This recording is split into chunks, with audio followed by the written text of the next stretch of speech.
Thanks so much to True Leaf Market, my sponsors for the next 3 months, for supporting On the Ledge. This Utah-based seed company has been helping gardeners grow since 1974. So, what they don't know about sowing and raising healthy plants?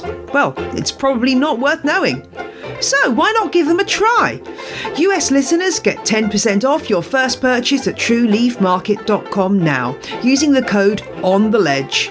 Whether you're after some kit to get going with hydroponics, looking for stackable planters for your herbs, or investing in a whole heap of seeds to sow this year, True Leaf Market has everything you need. And their products come with a 30-day satisfaction guarantee, so I don't think you're going to be disappointed. So get 10% off your first purchase at trueleafmarket.com by using the code ONTheLedge. True Leaf Market, bringing the seed you need.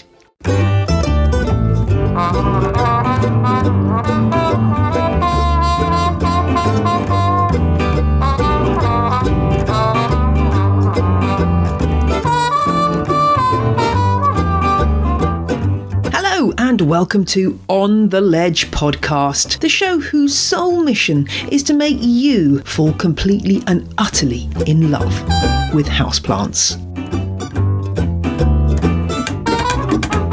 One of the great things about my job is that I get to go to places that other people just don't get to go. And one of the big highlights of the year for me is the Chelsea Flower Show. I spent 2 days there this week, on the Sunday and the Monday, before the show opened to the public. Yes, how lucky am I?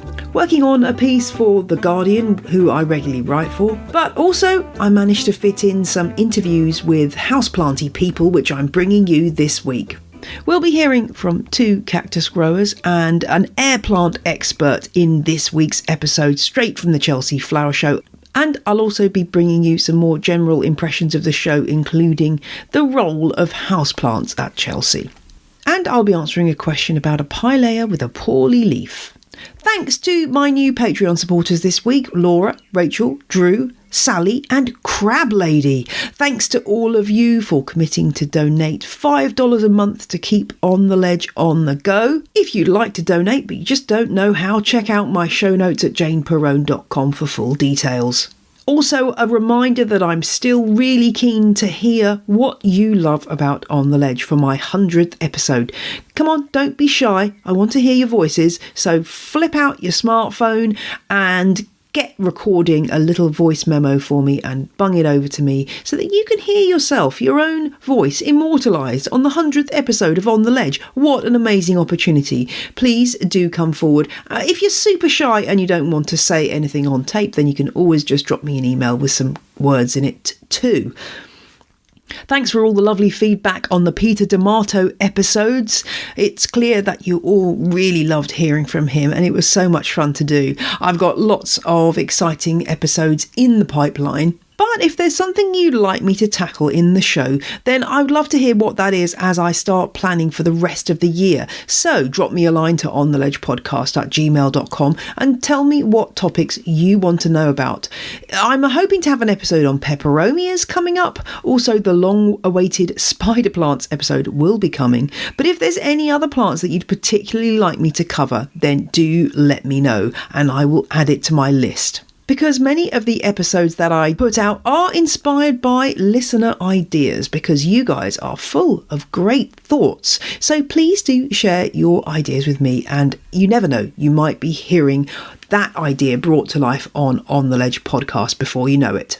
Also, a shout out this week to my listeners in Canada. I have realised recently that there's another podcast in Canada called On the Ledge, and I think it's a politics one. I hope it's not too confusing for you having 2 podcasts called On the Ledge. The other one's produced by CBC Radio, and it's described as a weekly CBC podcast that makes Saskatchewan politics personal. I'm not sure what the Venn diagram of people who listen to both podcasts called On the Ledge is, but I would love to know if that applies to any of you. But I've noticed that not many of you have left a review on Apple Podcasts or indeed anywhere else. So come on, Canadian listeners, please front up and leave a review for On the Ledge. I know you're out there, all you Canadians, so go on, do me a favour and leave me a review. The Chelsea Flower Show. What is it? Where is it? What is it about? Well, I guess it's probably one of the world's best known flower shows, partly because it's been around for a very, very long time, over 100 years, and it takes place in a very prestigious part of London, in Chelsea, at the Chelsea Hospital, which is home to lots of retired veterans.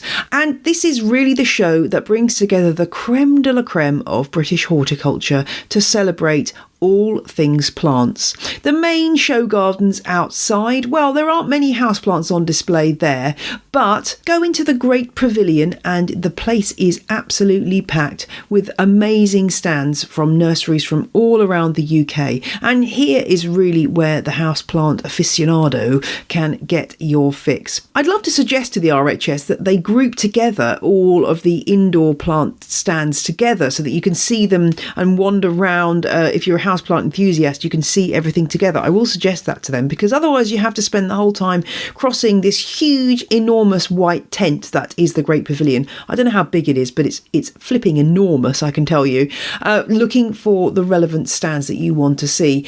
And there are quite a few that are relevant for us houseplant lovers.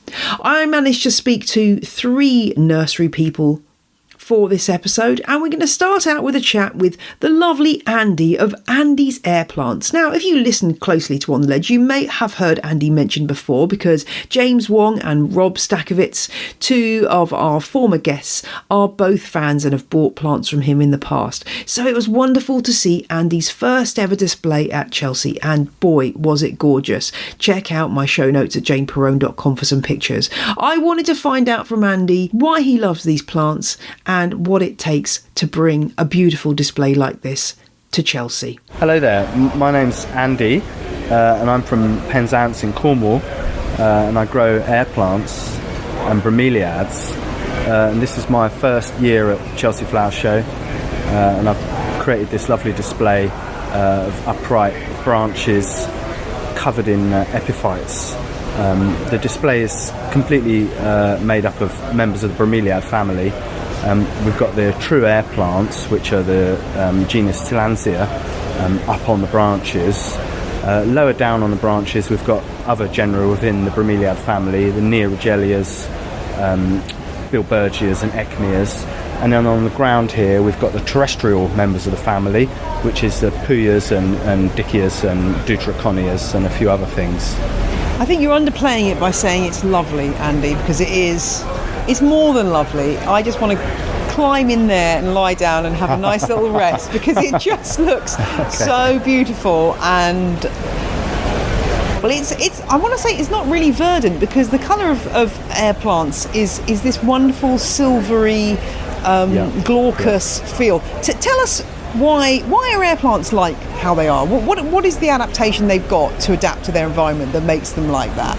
Okay, well, air plants in the wild, just to say, the whole bromeliad family is South and Central America and the southern states of America, and they fill a real niche in the wild by growing on other plants, which is what the word epiphyte means. And they're highly specialised plants, and they grow without any roots in the soil or earth. The roots on these plants are only for attaching to a surface, which can be a tree or a cliff face, or they even grow on the roofs of houses and pylons even, and things like that, because they have a wind-borne seed, like a dandelion seed. So highly adapted plants. They survive on very low nutrients, only the nutrients that they get from rainwater and mist. And they have a special type of photosynthesis as well, whereby the stomata are closed up during the day, and they release the gases created by photosynthesis overnight. Is that the legendary crashulation acid metabolism? Exactly. I love saying that. I just like sounding clever by saying that. It rolls off the tongue, doesn't it? It's wonderful, isn't it? That's CAM photosynthesis, yes, indeed. Yeah, that's right. It just makes me sound really clever when I say that. I just enjoy it. But that's a good skill to have, isn't it? To be able to do that so that you're adapted. You know, I mean, that must be absolutely key to their survival. Yeah, they're very unique in the plant world. Incredible things. And like you say, all the colours and the different shades, the textures, they're just the most wonderful plants. They really are incredible things, you know. And you must be happy that everyone's suddenly, well, not suddenly, but in the last few years, Airplants have gone from zero to hero, haven't they? I mean, I think in the sort of 80s there was this idea that there are these plants you can just stick on a rock and they're kind of half dead and you don't do anything with them. Now we've got a whole new understanding, or the general public, of how these plants work and how brilliant they are. Is that a good feeling for you as a absolutely. Well, what I want to do is promote horticulture, botany, gardening and growing plants as a hobby and an interest for people. And air plants, they're a little bit more accessible now. You can get hold of them. They're highly collectible, and once you master growing them, once you get the gist of growing them, which is basically good light levels and regular misting and air movement, the key's in the name there, air plants. You can start growing more of them. There's always something new there. You've got tillandsias that change colour, you've got scented flowers, all different coloured flowers. They're just endlessly interesting plants. Is that where people go wrong with them in terms of the air circulation? They get them wet and then they're kind of left wet and not allowed to dry out, and therefore rot sets in? Is that one of the main ways people kill them? Yeah, that is absolutely correct. Most of these silver ones, and some of the really common ones like the iron anthers, they want that quick drying. They don't want to be dunked, you know. They don't want water sitting in the rosettes all day long. The difference is most of them are what we call xerophytic growing, which is dry growing, and they like that wetting and drying between watering. They want to dry out completely, you know. And the other type is the mesic growing, and they're the more greener species, and they can stay wet for longer. So, for instance, some of the silver ones are epiphytes on cacti in deserts, and the only moisture they get is the dew evaporating in the morning, and the humidity goes up a little bit overnight, and then they get cooked during the day. Whereas the mesic ones are more sort of cloud forest plants, or they come from lower down in the canopies, like for instance bulbosa and butzii, which are growing in Florida in swamps. So you can see there's.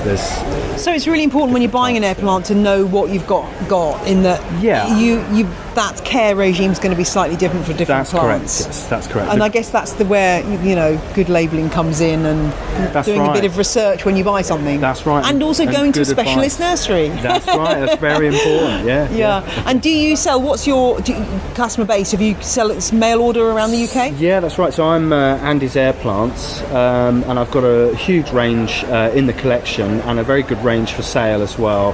And I give really good advice because I've got the experience of growing them successfully in my greenhouse down in Cornwall.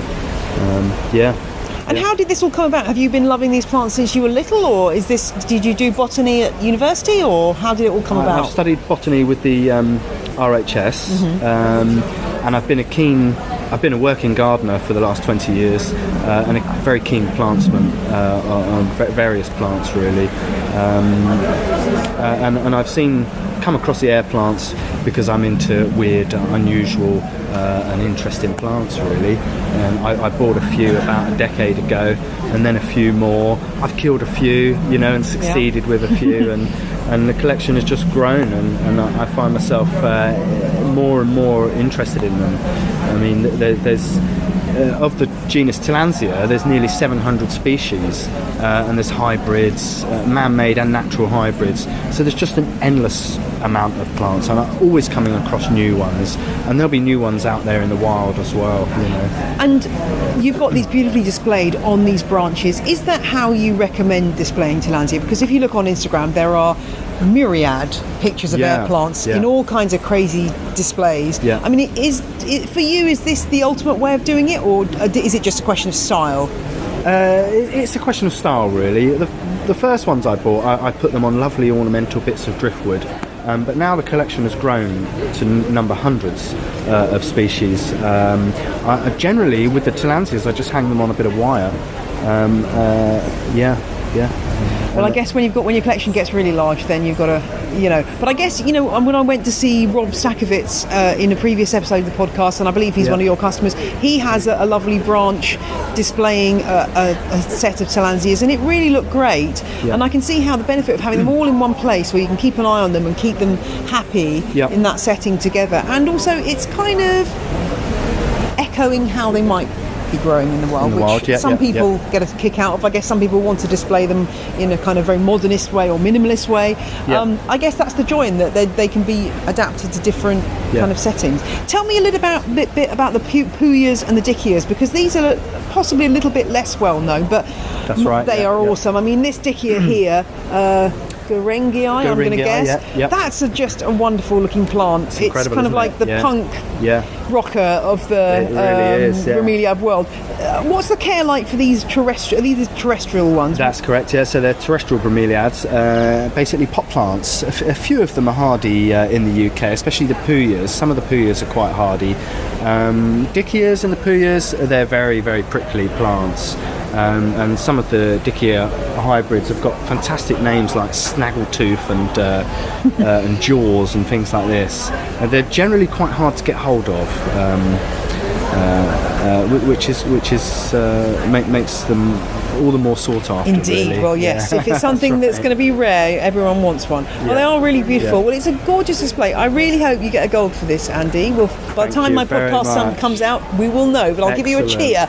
But it's looking wonderful. And this is your first Chelsea. Do you think you're going to come back? Is this put you off, I'll be back here. I'll be back here every year. I'm loving it. Absolutely loving it. I love all the shows. Well, have a really good day. I hope you get lots of people coming by and wondering at your amazing display. And I'll have to get you back on the show for a full episode on Airplants soon. Coming up shortly, I speak to two expert cactus growers at Chelsea. But first, let's hear from the second of this week's sponsors. This week's On the Ledge is supported by Growth Technology, the nutrient company that helps your houseplants thrive. If you want to keep orchids in tip-top condition, Growth Technology is there to help. Their Orchid Focus Bloom can help you produce brighter, longer-lasting flowers, while Orchid Focus Grow is formulated to provide all the nutrients needed for healthier, more vigorous plants. Or use their Orchid Mist to spray roots and leaves with a targeted foliar feed and keep humidity up around your plants. And when it comes time for repotting, Orchid Focus Repotting Mix contains the perfect balance between moisture retention and aeration, with graded bark and blended fibre chips. Visit Growth Technology's website, focus-on-plants.com, for loads of great advice on taking care of your orchids and other houseplants. You'll find Growth Technology's products available online and in many good garden centres and nurseries across the UK. So, choose Growth Technology for healthy, happy houseplants. And now it's time to get back to the Chelsea Flower Show. I like nothing more than looking at a gorgeous display of cacti and succulents, and there were two stands which I just had to visit.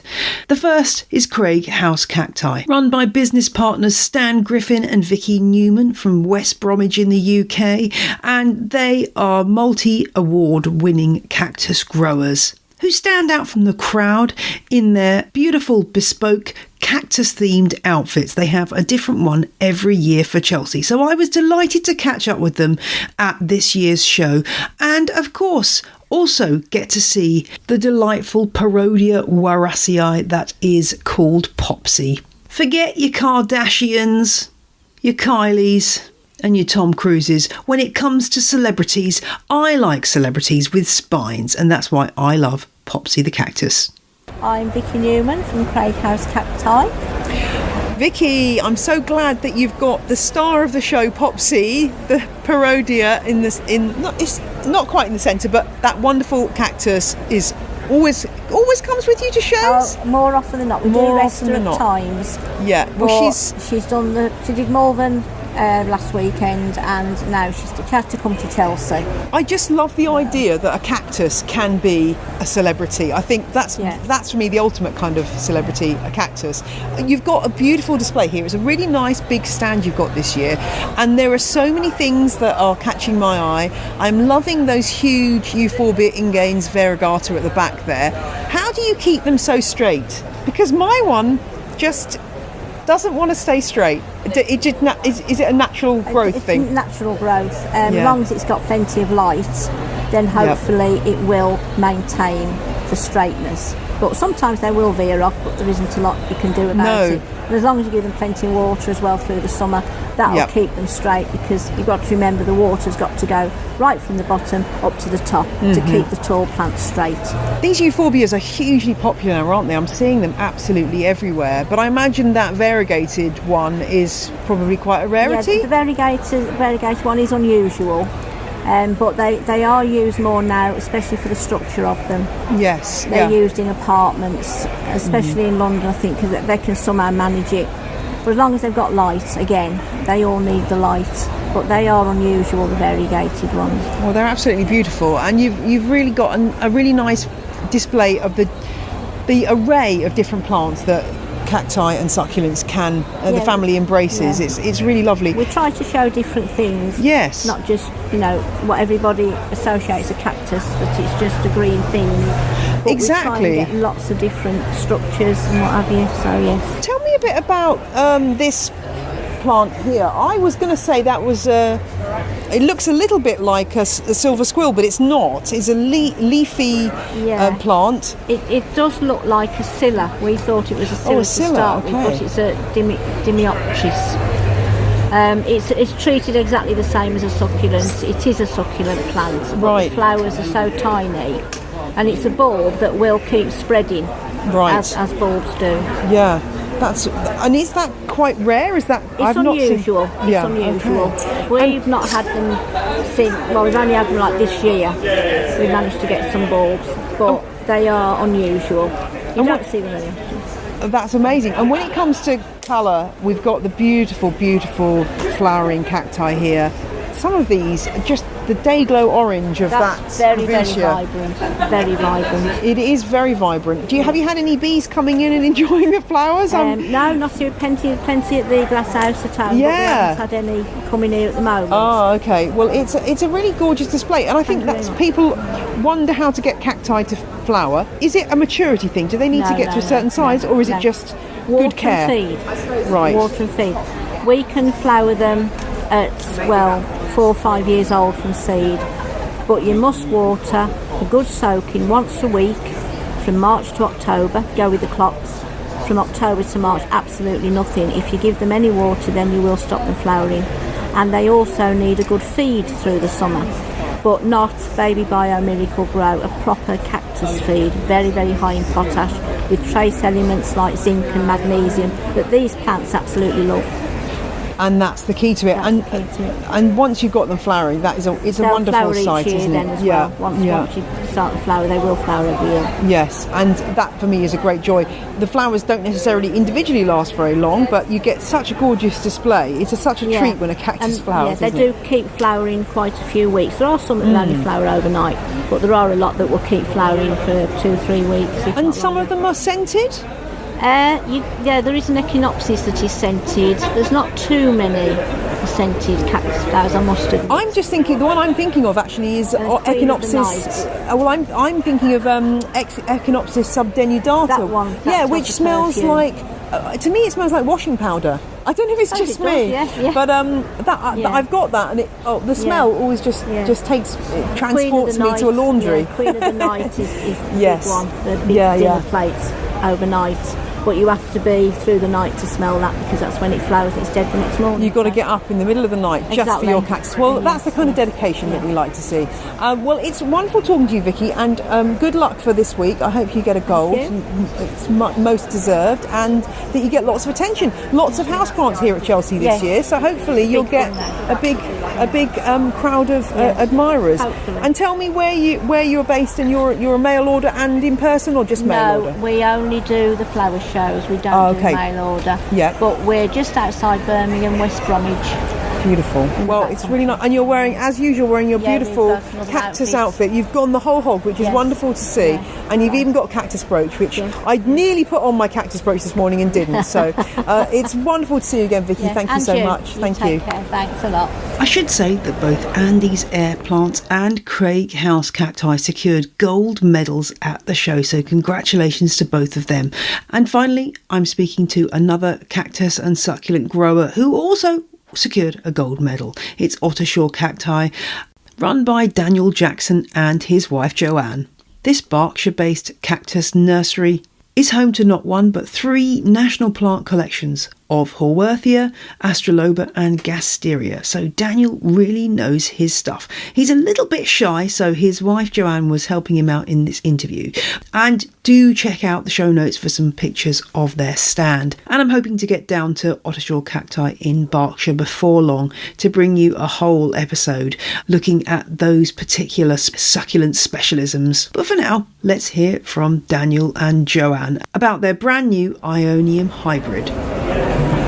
I'm here on the Ottershaw Cacti stand, getting blown away yet again by your lovely display, guys. Thank you. Tell me something interesting about what's going on. Tell me about your new plant, your new, is it, I want to say, I never know whether it's Aeonium or Ionium. Does it matter? I don't think it matters. It doesn't matter really, does it? Night's Watch. What's the USP of this plant? What were you aiming for when you bred this particular plant?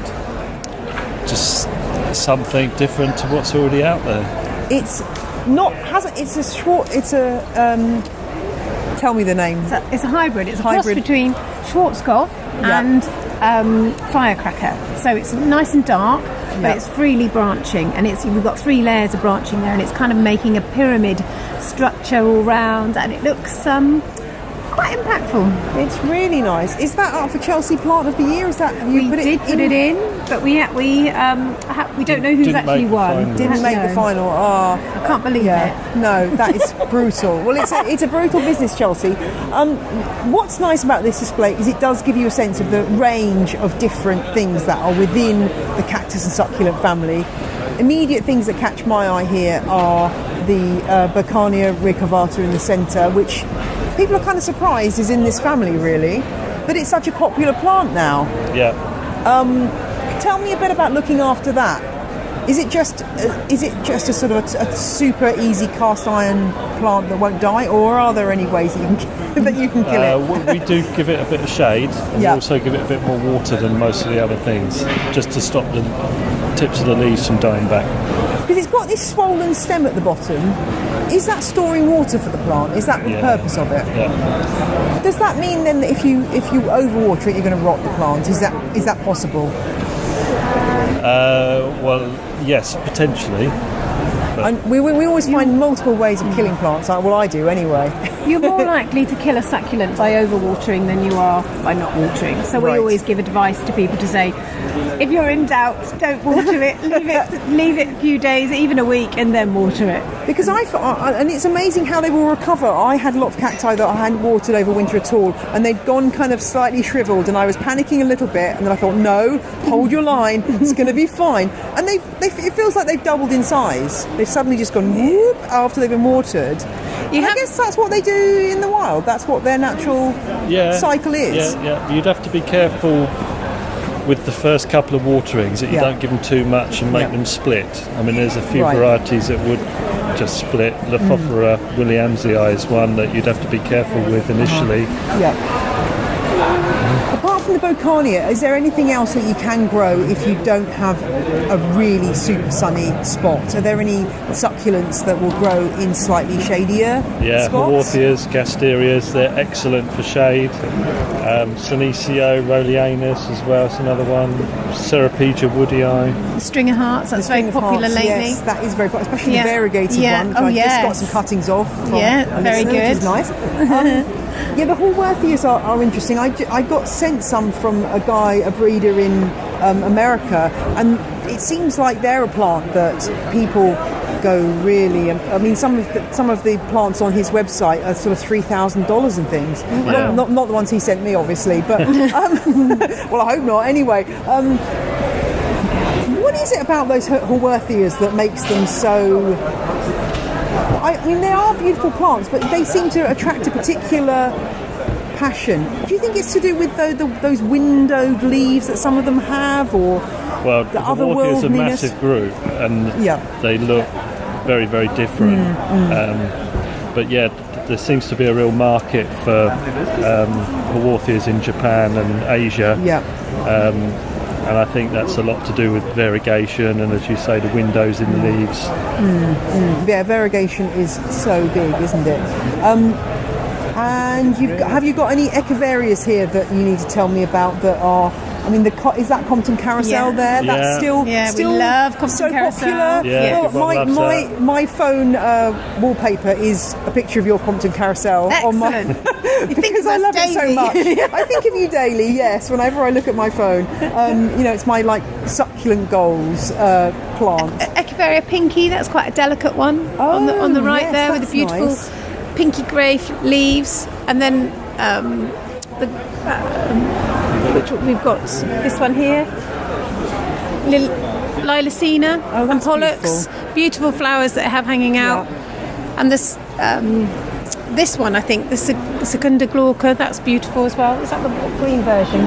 That's the green version of Compton Carousel. Oh, so I see. And what the main thing I see with echiverias is people with ones that have gone in a big long firework because they haven't given it enough light. I mean, if you've got a plant like that you've allowed to get really etiolated and leggy, is there any way back? Is there anything you can do to solve the problem? Cut out the tip and reroot it, probably about the top 2 inches. Dry it out. And give it, you've got to dry it out for 2 weeks before you pot it into some fresh compost. Or you could take leaf cuttings and try from that. Right. And they do go quite quickly from leaf cuttings, don't they? Once they get going, it's, they reproduce quite quickly. Nice, pretty compost, and away they go, Yeah. And obviously if they start producing babies, you can remove those. Definitely. And just have to make sure nobody takes any of your Compton Carousel babies off. I know. Well, we've got some for sale if they want those. Well, there you go. Well, that's good. That's excellent. Well, I really hope you get a gold for this display. Thank you. Onwards and upwards for offshore cacti. And thank you. We were just saying before we started recording that so many younger people are really getting really into cacti and succulents. So hopefully you might get some media attention, other than obviously On the Ledge podcast, that will inspire young people and also hopefully help people to look after their plants a little bit better, because I think that's the disappointing thing when you go and buy, people go to Urban Outfitters and buy a cactus that's been and take it home for weeks in a packet, and it's not great. Yeah. I mean, do you get people kind of asking for advice and just you need to start from the very basics of where people don't know anything? Have you got... It's good though that people are even wanting to try and buy these plants, and because they look so beautiful, at least they're having a go. Yes, and it's that's good how that you they're learn, coming isn't to it? ask for the information. And the BCSS, which is the British Cactus and Succulent Society, it's a wonderful national collection of people all over the country that have got the same interest, with a wealth of knowledge. And even cuttings and seeds, if you're lucky. Yes, no, that's right. BCSS meetings are a very good place to get hold of some interesting plants. So, it's great to see your display, and best of luck. I hope it all goes well. I'm going to take another photo to have as new wallpaper for my phone, I think. Thank you.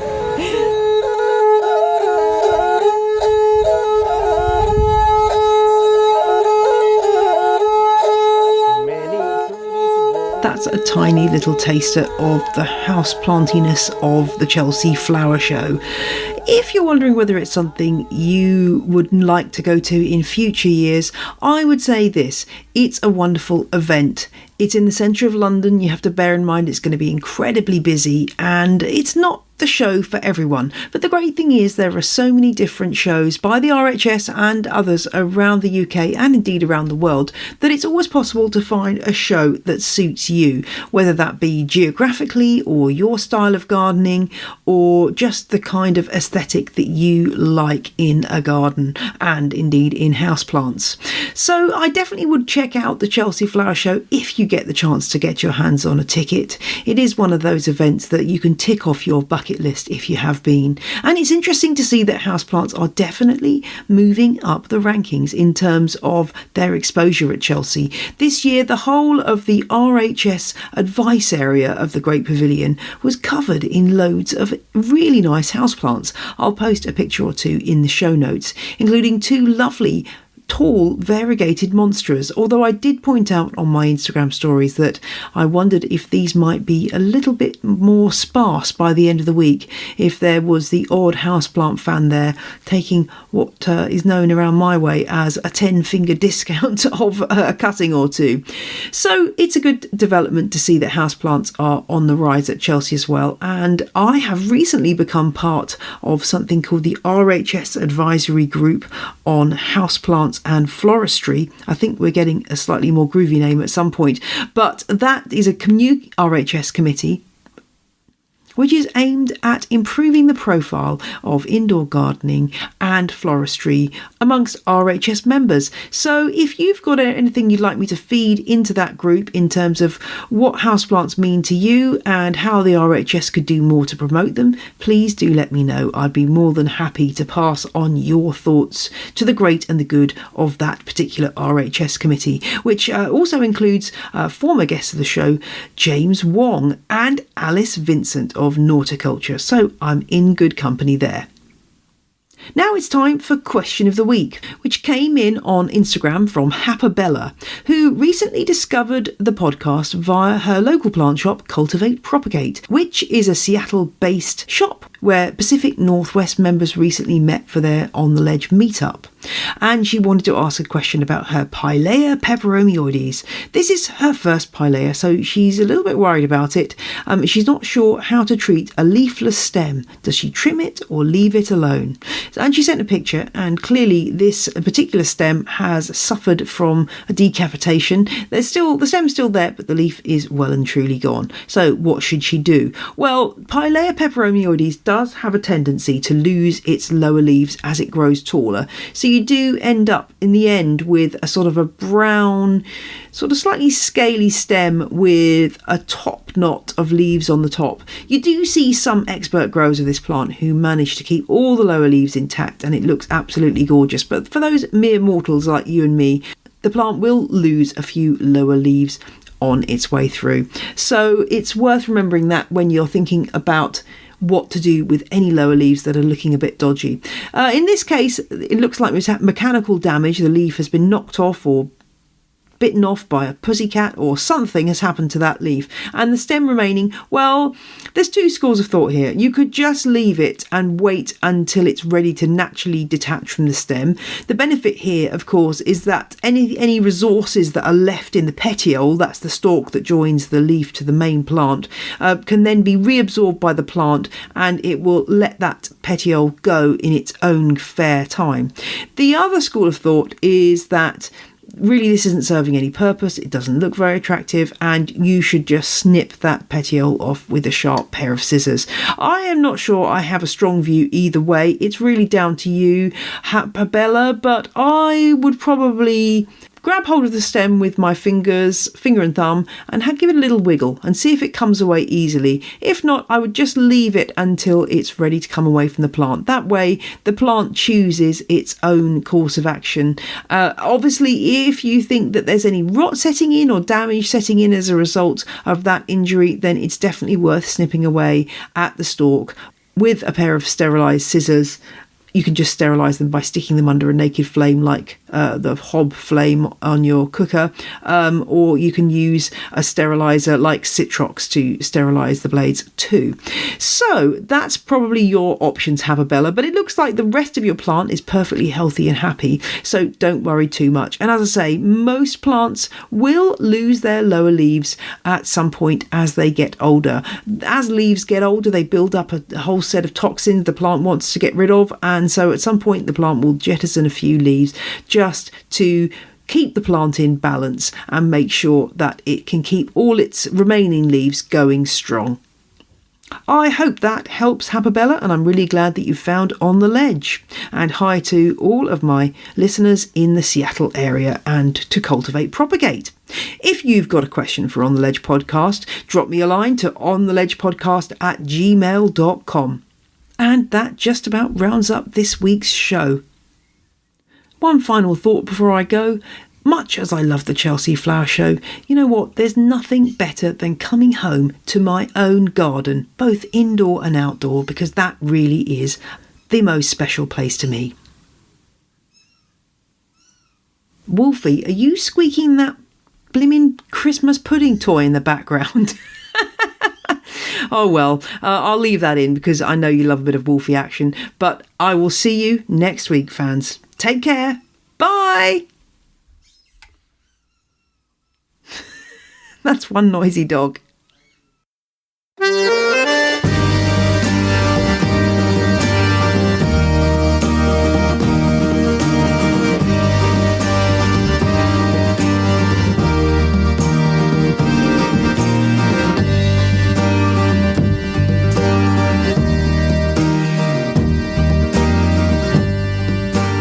The music you heard in this week's episode was Roll Jordan Roll by the Joy Drops, A Man Plays Trekking Song on Feywa Lake Pakara by Samuel Corwin, and Oh Mallory by Josh Woodward.